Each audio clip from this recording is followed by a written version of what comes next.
again, and welcome to the Author Roundup. This special segment of the Book Connection Show showcases emerging indie authors who join us for a discussion of their newly published books. Join us for a conversation with our next guest author.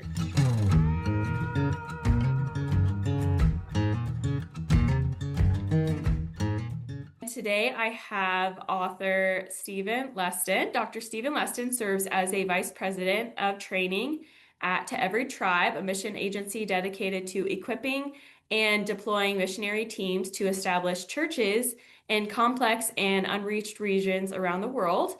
With over 3 decades of experience as a pastor and church planting trainer, he brings both practical insight and theological depth to his work. His newest book is called From the Ground Up, The Relational Art of Church Planting. Hi, Stephen. Welcome to the show. How are you? Well, I'm doing great. Thank you for having me, Emma. I really Of am looking course. forward to this. Me too. Well, can we start out? Can you discuss a little bit about your book? Sure, absolutely, absolutely. So, as you can tell from the title, it's about church planting, but it's really about as the subtitle says, the relational art of church planting. And the essence of it is that oftentimes in missionary work, you're going into places where people don't want you there. They don't, and maybe at worst, they hate you or they don't like you. And so, a lot of the work of missions is building relationships and building relationships of trust where you can have conversations that lead you to not only share the gospel, but to also make disciples, which is really the heart of what Jesus has commissioned us to do, is to make disciples of all nations, not just converts. And through that disciple making process to see them form into locally led churches. So the essence of it is like acknowledging there are really difficult relationships on the front end where there's hostility, the differences of worldviews, differences of approach, and maybe even fear of the missionary. And this is about saying, how do we navigate those relational barriers? And so that's the essence and the heart of it, which I think is not just only for missionaries, but I think there's a profit for it in the world today because we're seeing hostility grow Yeah. and it's getting harder and harder to have conversations without them turning hostile. So even though the primary focus has been on for missionaries, I think it's got a broader focus for all of us in the culture we live in.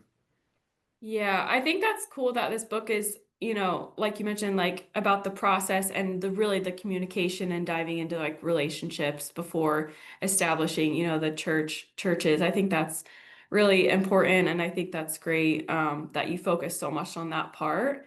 And I'm sure it's, you've had some challenging interactions. So I think it's great to help people work through that and see what they can do to make it more comfortable. And so, what inspired you to write this book and to become an author of this subject in particular? There's kind of, I would say, two pieces to that. One is practical. My job is to train missionaries to go Yeah. overseas and engage in complex and hostile regions. And Mhm. so my heart was to just take what I've learned over 35 years and put it down in a book to say, hey, here is what I've learned along the way. So the book is kind of a little bit of a memoir in terms Okay. of some practical experiences and also just practical tools and tips to say, hey, here are ways that you can be thinking about building meaningful relationships in hostile contexts. So the one side is I wanted to do it for the people that I'm training. The Mhm. other side that was motivational for me was to realize that I'm just seeing hostility not just out on the edges of the, unreached people groups of the world or whatever, but I'm seeing that hostility filter back into all of societies. And Oh. and it really hit me that we as Christians have to remember that we are here to make disciples. And in order to make disciples, we need to have relationships with people. And so, a bigger piece or another piece that attached to this was the burden to kind of say, hey, maybe the mission world has something to say to the church as well today. Mhm. And to say, hey, we all need to be thinking this through because it's complex for all of us. And so there was just a bigger desire to share these lessons with the church as a whole as well. Yeah. And have you written before, or is this your Mhm. first book? Do you enjoy writing? I do enjoy writing. This is my third book. Oh, wow. Okay. And Cool. so I wrote my first book was called The Bible and World History, and it Okay. tracked what was going on in the historical world, all the tracking history and showing how the Bible unfolded in that. So the intersection between what you see in the Bible and what was going on in the world, and sometimes how they overlapped. Okay. That was the first book called The Bible and World History. And the second book was actually just on all of the battles in the Bible and how Hmm. God used them. So there's 99 battles, and it was just called The Illustrated Guide to Bible Battles, which just kind of Okay. helped people see that. So those were the first two books. This is the third one. Okay. And how is writing this book different from your other books? Those other books were very like historical, cognitive, Yeah, right. studying history, you're trying to put all these pieces together. This one was more personal. Mm. It's more of a memoir, kind of taking lessons, more reflective, looking back over 35 years and taking the stories and the events of my life and then showing the lessons that God taught me in those and just wanting to pass that on. So it was much more of a personal journey to write this one and a lot of memories, a lot of just going back and thinking of really good days and also really bad days and Yeah. trials and struggles. And so it really carried me a little bit more into being reflective and just remembering, wonderful memories and difficult memories and trying to Hmm. record them all in a way that's respectful to all the people that are involved in those stories. Hmm. And so in your book, you emphasize that discipleship is rooted in relationships and not numbers, right? Yes. So why is this distinction so important today? It's easy sometimes, especially in our world that wants to quantify things. Like if you Hmm. say, how do I know if a missionary is successful, or how do I know if a pastor is successful? Yeah. Like how would I know if what I'm doing is working? And sometimes we want to quantify that numerically. Like you went to a place and wow, man, you made one disciple and then, but you know what? By the end of that year, you made 300 disciples. Okay, Emma, now you're great. You nailed it. You went from one to 300. Therefore, we're putting you, we're naming a building and a university after you. You did it. You nailed it. And yet the reality is that numbers are not always the most accurate thing. We, because the call is to teach people to obey Jesus, right? Hmm. To make disciples who will obey Jesus. If that's the call, then how do we quantify that? Well, we quantify it by the amount of disciples we've made who Hmm. are following Jesus, not just the number of people that I meet with, but actually looking and saying, are they following Jesus? Hmm. And if they're following Jesus, then yeah, you're doing the work that God's asked you to do. So it's that element of acknowledging this is what Christ has asked us to do or commanded us to do. So let's measure ourselves based on that command and not Hmm. some other quantifiable number because it's easy to, if you're a charismatic personality, you might get 1,000 people to listen to you. But are those 1,000 people following Jesus? Because that's going to be the point that we Yeah. really want to look at. So Yeah. it's not about how successful I am on a numerical scale. It's about whether or not I was faithful to make a disciple who wants to follow Jesus. Yeah.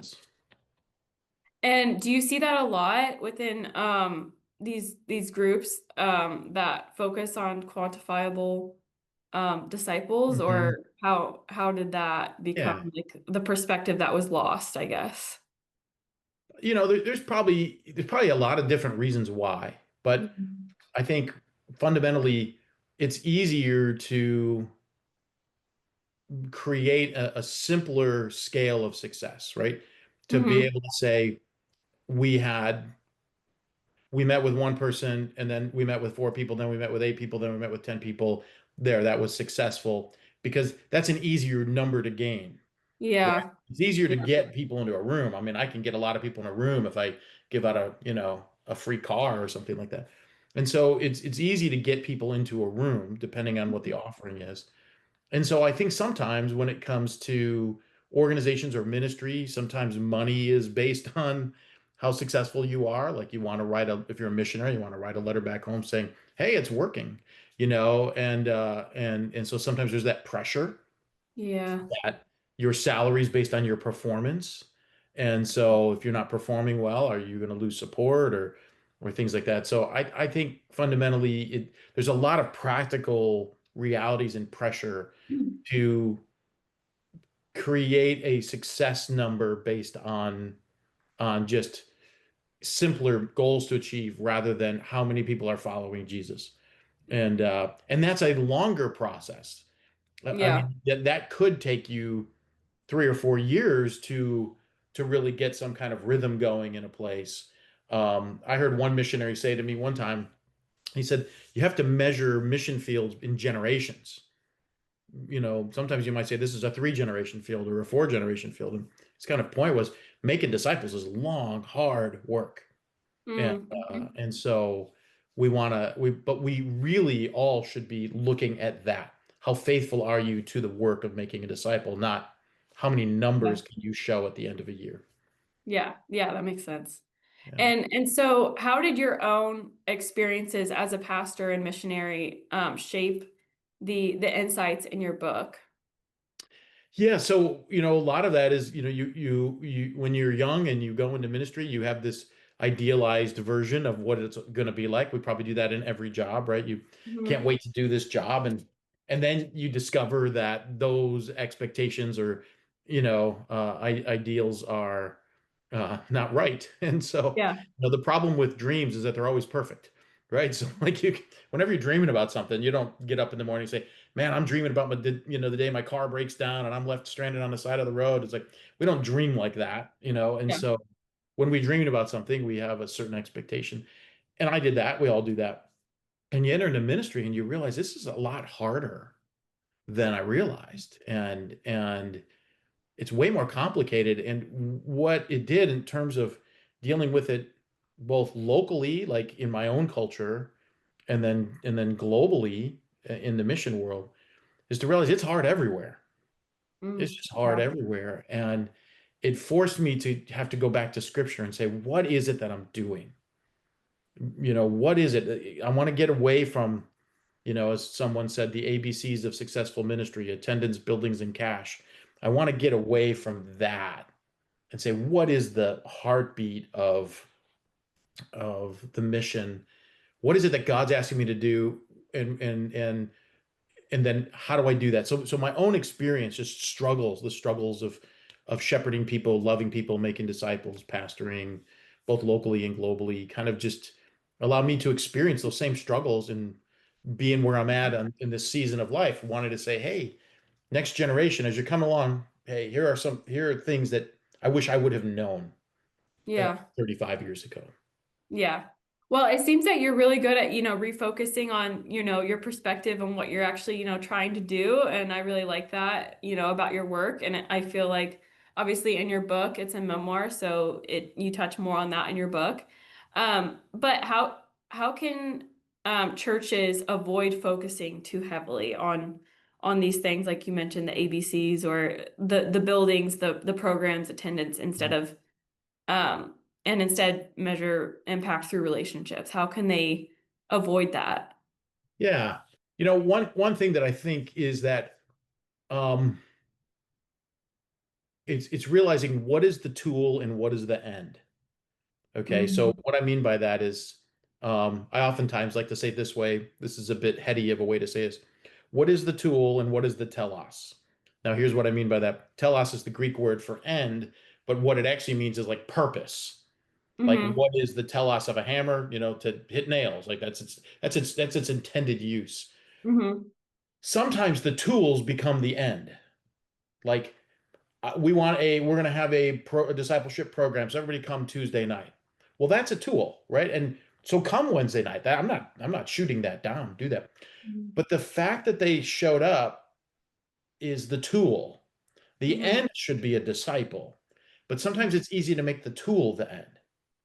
That they just Mhm. showed up. We had 100 people show up Wednesday night. Gotcha. It's not done yet, right? It's not done yet. Exactly. That's just the tool.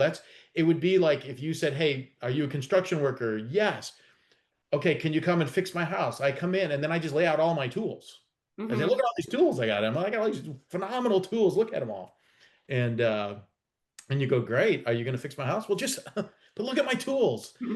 Like the tools are intended to fix the house, right? So the Mm-hmm. Wednesday night event, if 100 people show up, you haven't reached the end. Mm-hmm. That's the tool. The end is a disciple. It could sound like I'm shooting down a program or no, the programs are the tools. Just don't make them the end. Don't make it the Yeah. last. Don't make it the end. The end is a disciple. Mm-hmm. And then make sure maybe you designed a tool and you realize, hey, that's the wrong tool. We're not getting disciples out of this. Great, change the tool. Mm-hmm. You thought you needed a hammer, but actually you need a screwdriver. All right, change the tool. Because the tool is interchangeable. The end is the disciple. So I always say know the tool from the telos. Make Mm-hmm. that distinction. And it can be really helpful because I think we need programs. We need Mm-hmm. places be organized. If you have a young family and you want to go get discipleship, it's great that you can go to a church and there's a nursery that can watch that child while you go do that class. But Mm-hmm. you showing up isn't the end. You walking away as a disciple is the end.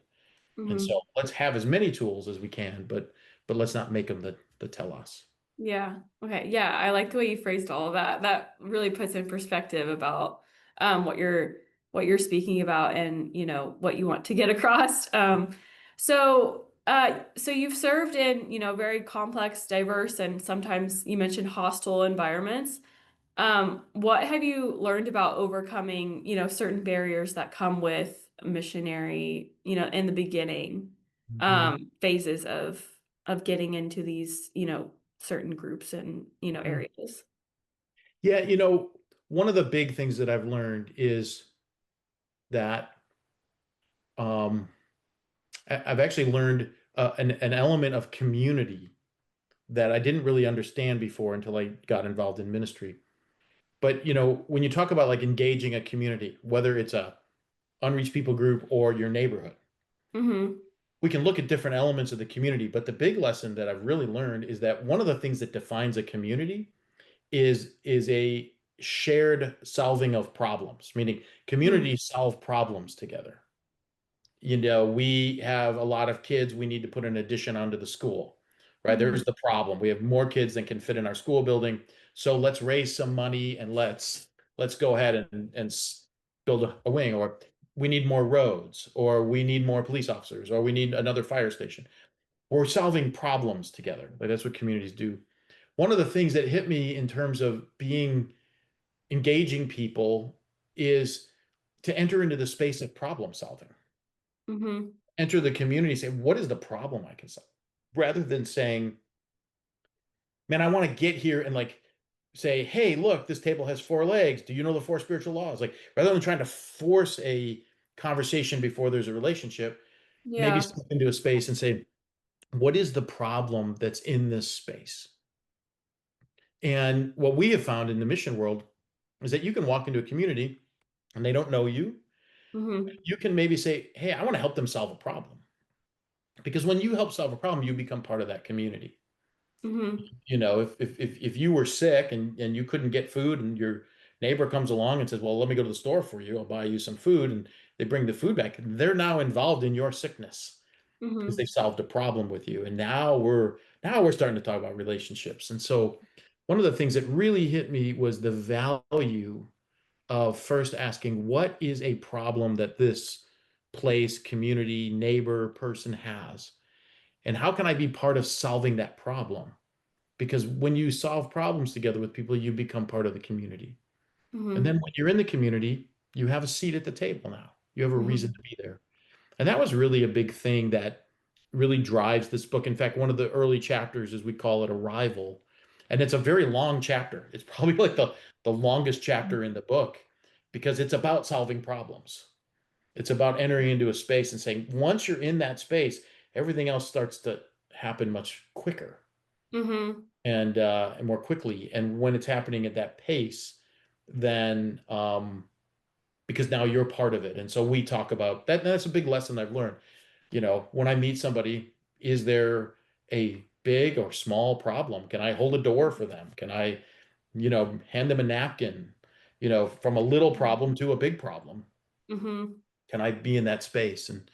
And that has really significantly changed the way we view um, how to engage with people.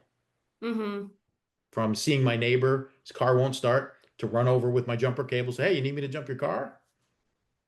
And to bigger issues. Mm-hmm.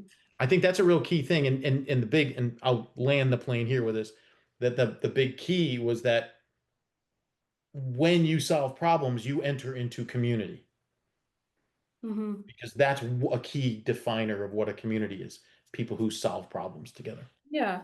And do like individuals in these spaces, do they initially see a problem that you are trying to solve initially, or do they not understand maybe that there is a problem, or, like, because that Yeah. obviously seems like the hardest part of missionary work is right in the beginning and Hmm. speaking to individuals that, they don't know you, you don't know them. Does Yeah. that make sense? Often, I will ask a question in context where I might just say I'll try to find somebody in a community that's a community leader, Right. Yeah. and then just say, what are some of the burdens that you carry in your role? And just curious, if I talking to a chief of a community, I might say, as the chief, you carry a lot of burdens. What are some of the burdens that keep you up at night? What are the things that are hard for you that keep you from sleeping? Yeah. That you want to make your community better. Right. Yeah, exactly. And then usually I just kind of take my cue from there. If there's not an openness to answer that question, I'm not going to push it, and I'll back Right. off and say, okay, that question was too soon. Let's dial it back. But eventually, I want to get that question answered, because what I'd like to be able to do is say, well, now can I step into this space? Would you give me permission to help you solve that problem? And so that's kind of been a pattern. I've done that as a pastor, talking to the mayor of the community. Hey, what are some of the burdens that you have? Mm-hmm. Is there any way that, we could help you solve some of those problems? And Mm-hmm. to dealing with it out in, remote locations with tribal leaders. Hey, what are some of the problems that you have? And what's interesting is oftentimes people share that. Yeah. And then when they do, there's just an element of receiving that and saying, okay, that's a problem. And I feel like what we want to do is I want to know what problem you're having. I don't want to assign my problem to you. But yeah, that's what I was kind of getting at. Yeah. Yeah. I don't want to just walk in and go, here's Emma's problem. I'm going to solve it for you. And you're like, well, Right. that wasn't Yeah. what I felt. Yeah. Especially when you could look out at a culture, like you could look out in an unreached people group and see all kinds of really big issues screaming at you. Yeah. Abuse, drug abuse, all Yeah. kinds of just like really big things. And you're like, man, that's the problem that I want to solve. But then you might ask the leader of that community, what's a problem you have? And his problem might be completely different, you know? Mm-hmm. And so we got to start there with his problem, not with Right. mine. Yeah. Yeah. Okay. Yeah, that makes more sense. What role does humility play in ensuring that the gospel takes root without imposing cultural preferences? Yeah. I obviously that's a very central part, right? Making, and maybe I'll pull back and answer this and run into that answer a little bit, because Paul in Philippians 2 said, I want you to have the same mind as Jesus had. So he's telling the church this, which Mm-hmm. means that you're going to value one another better than yourself. And Mm-hmm. that's what Christ did. He was willing to go to the cross. He's willing to be seen as the devil to save us, right? The ultimate act of humility. Mm-hmm. God himself would be seen as a man and then die a death of a criminal and have people actually call him Satan. Like, it's like talking about humility, and he's saying there's your marker, right? And so whatever you do, it needs to come out of that spirit of humility, Mm-hmm. because humility isn't just being like meek. Humility Mm-hmm. is valuing somebody over yourself, Yeah. right? It's actually saying, I value you so much that I'm willing to be less for Mm-hmm. your sake, right? That's how important you are to me. And I think you can't solve a problem without walking into a situation saying, I really do value you. Like, you really do mean something to me. Like, I see your value because you were made by God. I see your value because God put you on this planet. Like you're here because God put you here. As a Mm-hmm. result, I want to honor you. And I want to start from that posture of humility, start from that posture to say, you matter because when we get to solving the problem, the person needs to know that this isn't a means to an end. Like I'm not just solving this problem to get something from you. Mm-hmm. I'm actually solving this problem because I really care about you. Mm-hmm. You matter because we're discipling, right? Mm-hmm. We're always, even before a person's a convert, you're discipling them. You want to come in with that same, because eventually what we want to do is disciple them to be humble and to value others. And Mm-hmm. so you can't, if you're violating the very character of Christ himself, then it's really hard to make a disciple. Yeah. So we do want to go in with a posture to listen, a posture to learn. Um, in the book, I talk about the different roles you play in ministry and in serving people. And one of the key parts is to be a learner, to just Mm. stop. I always say, as much as we talk about self-esteem here in the West, we really don't have a self-esteem problem because we're pretty confident people. Like Mm-hmm. we can read one little book and say, I'm ready to go. Like I can go. I read this book. I know everything. And Mm-hmm. and so the idea is like, let's drop that and become a learner. Mm-hmm. And to be able to recognize God made this person. So I'm going to start with honoring them because God made them. They didn't just come out of the dirt when no one made them. God made them. And Mm-hmm. so and God has me here in this space to present the gospel and to see this person find freedom in Christ. And so yeah, without that posture, you can't even do the work. You'll be thrown out. I Mm-hmm. mean, there's no one wants to listen to an arrogant person. Yeah, for sure. What encouragement would you give to someone just beginning their journey as a missionary or a church planter? I would say this. I would say that you have a desire. If you're doing that, man, you say, I have this desire to go. That's awesome. But realize that that desire has to mature a little bit.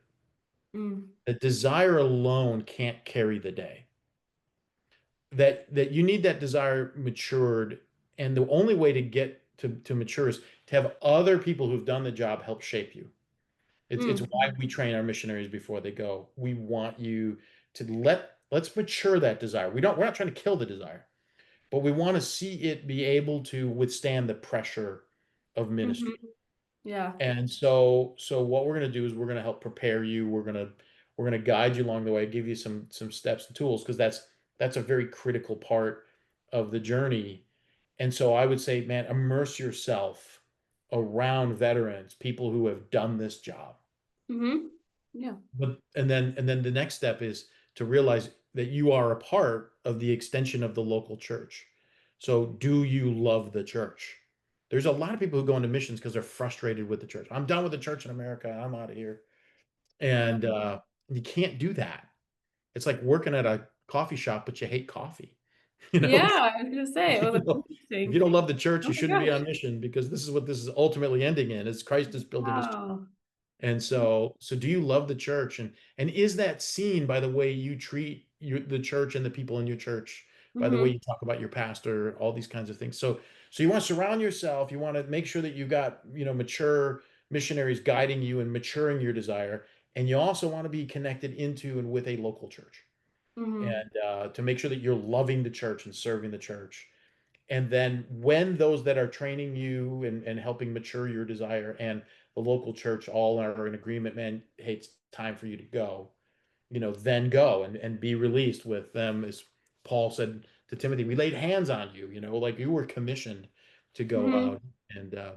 And so there were godly people involved in that process. And so I would just say, don't make it a solo act based on your desire. Mm-hmm. It will not carry the day. You Mm-hmm. cannot handle the pressure of ministry. Uh, Mm-hmm. and it will kill your desire. So instead of killing it, let's mature it. Let's just let it Okay. grow up a little bit. And what would you say to everyday believers, not just pastors or missionaries? How can they apply your book's principles in their own communities? Yeah. This is and I do think, by the way, as much as there's a lot of missionary stories in here, I think there's a lot that resonates, and many people that have read this that aren't missionaries saying, hey, this was really helpful to help Mm-hmm. guide me in that. And I would just say this, that it's really important, in terms of just your own neighbors, to just first be engaged with those neighbors. Mm, Like, mm-hmm, no, like be engaged, like listen. Um, it's an interesting quote, and it might not seem like it connects, but hopefully I'll connect the dots. It's a Jonathan Edwards quote. Well, I'm gonna loosely reference it. It's not a direct quote, but Jonathan Edwards made a statement in one of his writings that people do what they do because they think it's right. mm-hmm, So even when people are doing something wrong in your community, or your neighbor's doing something wrong, or somebody's making bad decisions, in their mind they think it's right. mm-hmm, So the question is, do you have the patience to find out why they think it's right, and then to engage them on that? mm-hmm, What are you trying to accomplish? You made that call. What do you think you're trying to accomplish? And then ask, and then, we can be there to say, well, there is another way to think about this. mm-hmm. But Right. I can help you try to achieve that goal. You think that if you treat your child this way, the child's finally going to come and respect you. You realize, I get it. You want your child to respect you. Is there another way? The scriptures actually speak to child raising. Can we talk about that?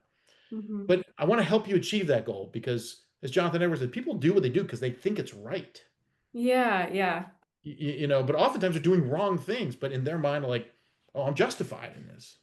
yeah, yeah. And that's also like not invalidating how they feel that way, but just, yeah, saying like, hey, you're not, or you're like wrong or anything like that, but approaching it in a, yeah, more gentler way. And be like, And I can help you actually achieve yeah, that goal.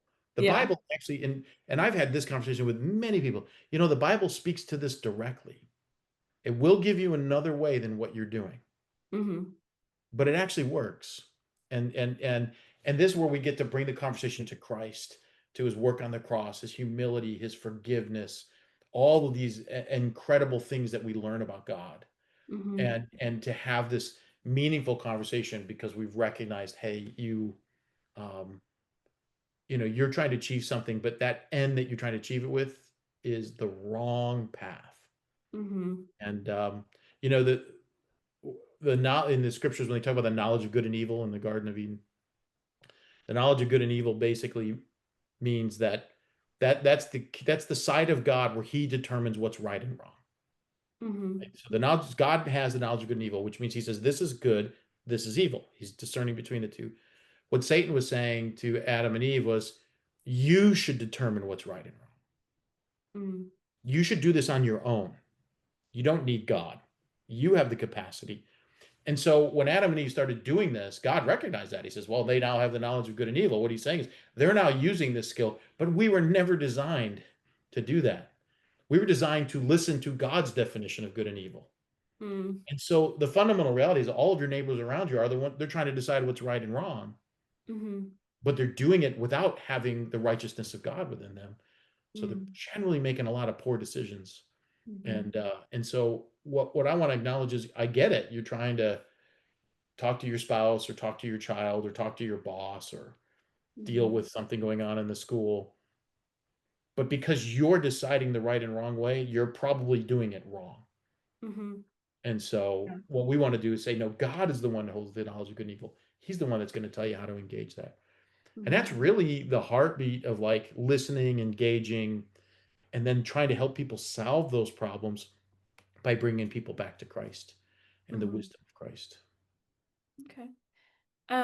So when did you start writing your book, and how long did it take you to finish it? Well, I started writing it a few years ago, and the initial writing was just a few months. Oh, Okay. wow, really? But the shaping of it was way longer. This thing has had many different forms. It started purely as a how-to, very Hmm. technical, Guide. step one, step two, step three. Yeah. And then it became like, oh, I should probably put some illustrations in there. And so then, okay, we went back and revisited it. And then eventually it was like, you know what, I need to actually connect this to my life. I need to bring Mm-hmm. more of my life into it. So then it became a memoir. So like it had, three different iterations over the course of a couple of years, actually. So the initial writing was done a couple of years ago, within a few months, but the No. to become what it was without it being a super thick book. My goal was to keep it readable, not Mm-hmm. feel intimidating. And Mm-hmm. so that process took actually a couple of years of living with it and trying Mm-hmm. to discern Cool. how to actually tell the story. Yeah. Was that difficult adding in or deciding to add in the memoir part of it, the personal part of it? Was that Yes. difficult? Was that like a difficult writing process for you or? It was the difficult element of it was, everything because it's about relationships. I'm talking about relationships. Mm-hmm. So every story involves a person. Mm-hmm. And so the reality is that I can't just tell this without being insensitive to the people, especially if I'm communicating something that is more, negative in nature or whatever. Mm-hmm. Uh, I want to make sure that I'm being respectful to the person on the other side of that story. Oh, And so there's real life interactions and people in your story and your book? yeah, these are just the stories of my life over the past 35 years and how they taught me to build relationships Oh, great. Okay. and make disciples. So there's just a Mm-hmm. ton of personal stories in there. And so sometimes I had to think through like, I can't use that story. That would be too hurtful to a person if I surfaced that. Or Mm-hmm. how do I tell the story in such a way that doesn't, some of them are people that are in complex regions of the world, and I don't want to reveal who they are Mm-hmm. or the fact that, if with the way everything is in communication today, anybody anywhere can probably read this book. And Mm-hmm. so no one's out of the communication now. And so you can go to remote locations of the world where people are, watching YouTube videos on their phone. And so Mm-hmm. so Yeah. so they might not have a car, but they got a cell phone. And so the realization of just really thinking through every story and trying to be honest and but also respectful and careful, and sometimes calling people, hey, are you okay if I Oh, wow. can you Yeah. read this? Does this offend you if I tell this story this Mm-hmm. way? Or, hey, is there a detail here you'd rather have me not share because it'd just be too vulnerable for you or too hurtful for you? And so that was just a little bit harder to kind of go through and figure out, how do you tell these stories in such a way that recognizes that each story involves a person or more Mm-hmm. than one Okay. person. Mm-hmm. And what part of your book was the most memorable part for you to write? Or maybe what's the favorite part of your book? A favorite part of your book? I would say that the favorite part and the hardest part are exactly the same, which is Mhm. kind of going back and reliving a lot of different experiences and Yeah. seeing the hand of God, just seeing God work and being able to look back with reflection of like, wow, that event was that way 28 years ago, but here's where it is now. Wow, the Lord really did amazing things. So the ability to have time and to Mm-hmm. see fruit or see how things played out, Mm-hmm. um, was really exciting to just take a moment and just look back on your life and say, man, this has been really Yeah. amazing. Yeah. And it's also the hard part too, because you're also, sometimes telling stories of my own failures and people that I hurt or things like that, Mm-hmm. that mistakes I Uh-huh. made, Yeah. so yeah, but it was the joy and the struggle. Yeah. So you've had 3 years or 3 decades worth of experience. Did you recall all of your experiences up until this point while writing, or had you written down like any of your experiences like over the years, or was this all just you recalling it just through your memory? No, going back to my journals. Okay, you in- did. in- Okay, nice. That was yeah. nice. If anybody's listening to this who's young in the ministry, the two most important things are your Bible and your journal. Write things down. You won't remember them, but you want to be able to go back and when 30 years, 35 years goes by, and you can look back and see how the Lord took a crisis and glorified himself in it. And it's a very worshipful thing to be able to go back and look at your journals. So just Mm-hmm. looking through pages of journals and notes, and just I've tried to record a lot of life and experiences. Mm-hmm. Yeah, that's good advice because we definitely won't remember everything No, that's no, gone not at on. all. Yeah. So what's been the nicest feedback or review you've received about your book? I think the nicest thing was that somebody who wasn't in ministry uh, came up and just said, I read it and I'm actually applying it with my neighbor. Oh, I wow. just love that, the simplicity of that. Yeah. Like, I mean, I think there's been a lot of missionaries or people that, I've been teaching these principles for many years. So they're now in book form. And so it's always been exciting to see people do it and carry it out on the mission field. But I really love the idea of this person who just read it and said, I'm Mm-hmm. actually doing this with my neighbors. And, Mm-hmm. uh, Great. because I really wanted to make it simple and applicable and not something that you would need a dictionary to figure out what it all means Mm-hmm. and using heavy terms, but just really to break it down and to help people just understand relationships. Yeah. So it's great that you had that in mind, both missionaries and everyday, believers in the beginning. You wanted it to apply to both, which I'm glad you did. Yeah. Yeah. Cool. So what advice would you give to a writer working on their own book, first book? Yeah. So probably a few things I would say to a writer. Probably first is when you sit down to write, don't try to write the final manuscript first. You Mm, know, some that's people are good. just trying to write the book. Yeah. Like chapter one is done. Like, Check it no, off it's your not. list. Yeah. Exactly. Like you're putting too much stress on yourself. Like Yeah. you're not right. The first round is not the completed round, right? And Hmm. so just to remember that, like take that pressure off. Yeah. And then the second thing I would say is it's easier to write when you're writing. So what I mean by that, you might not feel like there's anything flowing. Just sit at the keyboard and just start typing. Hmm. Just sit there. I mean, the great thing about computers is that we can type whatever we want, we can delete whatever we want, Hmm. but just get your brain moving. Hmm. I think from the actual writing process, sometimes like I just start typing and all of a sudden something kicks in. And so it's easier to Yeah. write when you're writing. I would also say you need to know your point and you need to know your why. You need to Mm. know what you're trying to say. Um, hopefully this doesn't sound, I don't mean anything disrespectful to anybody. Writing a book is not therapy. It's not designed for you. It's just a place to vent. You need to know what you're writing about, even if it's fiction. Hmm. What is the story about? And why are you writing the story? Why are you writing it?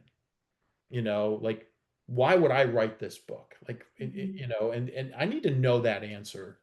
Um, and then I would definitely say then write from your heart, like because once you know your point and why you're writing it, then write out of your heart, not out of Hmm. your head. Editors help you with the head part.